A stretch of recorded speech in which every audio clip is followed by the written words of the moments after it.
Ayan o, ganito dito sa ano, ang itlog, makakita na lang. Nasa ano na siya, nasa lupa, nasa na yung iba. O, ayan o. Imagine, ayun o, pinupulot lang dito ang itlog. Ayun sa ilalim, mayroon pa, ayun sa ilalim.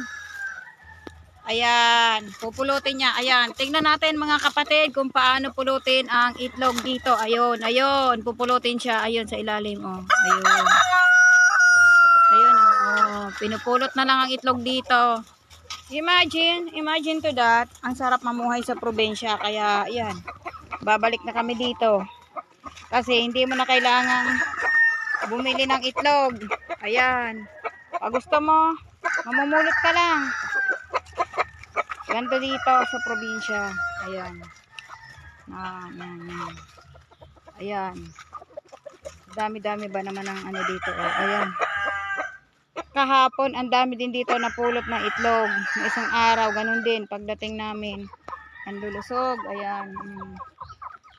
Imagine. Oh, how blessed we are. Oh, imagine. Imagine that. Ayan. Ayan, baboy din. Isang araw, 2 baboy kinatay. Ayan. Panibagong ano. Meron uling ano. Oh. Imagine that. Ayan. Ang dami. Doon sa dulo, madami din. Kaso wala akong kasama. Hanggang dito lang. Malayo na kasi yun. Ayan. Yan ang buhay sa probinsya. Pinupulot ang itlog. Saan ka makakita, no?